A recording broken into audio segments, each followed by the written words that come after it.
Hello everyone, so welcome back to the new study vlog. And सबसे पहले मैंने AC on कर लिया क्योंकि दिल्ली में बहुत ज़्यादा गर्मी है। तो जीके के लिए मैं फॉलो कर रही हूँ परमार सर की FRB 2.0 उन्होंने अभी स्टार्ट किया है। एंड वो 2 सब्जेक्ट लेके चल रहे हैं, मॉर्निंग में ज्योग्राफी एंड इवनिंग में केमिस्ट्री। तो आज मुझे करना है lecture number 2 which is atom and its structure. तो रिसेंटली मैंने वीडियो डाला था यूट्यूब पर अबाउट मेरे कॉलेज के एग्ज़ाम्स।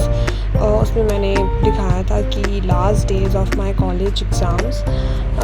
तो मेरे एग्ज़ाम्स फाइनली ख़त्म हो गए हैं एंड मेरी ग्रेजुएशन भी ख़त्म हो गई है उन एग्ज़ाम्स के साथ। एंड बिकॉज़ मेरे एग्ज़ाम्स ख़त्म हो गए हैं तो मैंने अभी पूरी तरह से SSC की प्रिपरेशन करना शुरू कर दिया है। हालांकि मैंने अपने कॉलेज डेज़ में भी SSC की प्रिपरेशन की है, बट वो इतना अच्छे से नहीं हो पाई क्योंकि मुझे दोनों चीज़ें मैनेज करनी थी। क्योंकि मेरे साथ बार बार यही चीज़ हो रही थी कि जैसे ही मैं अपनी SSC की प्रिपरेशन स्टार्ट करती थी एंड मेरे कॉलेज के एग्ज़ाम आते थे, फिर मैं कॉलेज के लिए पढ़ती थी और SSC की प्रिपरेशन मेरी आधी रह जाती थी। लेकिन अभी तो अच्छे से करना है। तो यहाँ पर मेरा केमिस्ट्री का लेक्चर पूरा हो गया है।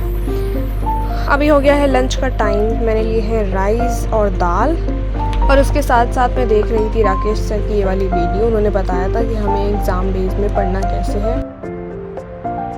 तो लंच के बाद मैं इतने सारे रजिस्टर्स खोलकर इसलिए बैठी हूँ क्योंकि मैंने इतना सब कुछ अलग अलग रजिस्टर में, एक रजिस्टर मैंने GS के लिए बना रखा है, एक एडवांस के लिए बना रखा है, एक अर्थमेटिक के लिए बना रखा है। तो मेरे को बहुत कन्फ्यूजन सा हो रहा था, तो मैंने एकदम अच्छे से मैनेज करके ऑर्गेनाइज़ करके इन सभी रजिस्टर्स को रखा है।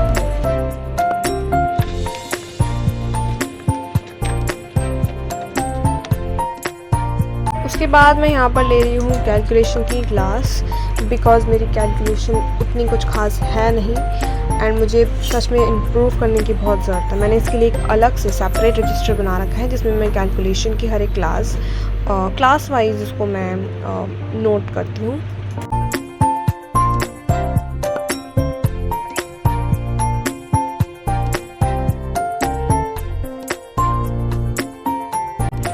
तो एग्ज़ाम में लगभग हमारे अप्रॉक्सीमेटली आई थिंक 58 डेज़ बचे हैं। 13 से हमारा CGL का एग्ज़ाम है। तो इस वजह से मैंने सब कुछ अपने सोर्सेज को फिक्स करना स्टार्ट कर दिया है और मैंने सोचा है कि मैं रोज़ एक मॉक टेस्ट दूंगी। तो ये मेरा पहले दिन का मॉक टेस्ट था।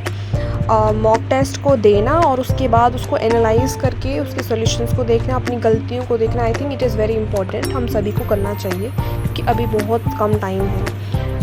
दूसरा, I want to know from you guys कि आप लोग जब मॉक अटेम्प्ट करते हो तो आप पहले कौन सा सेक्शन देते हो।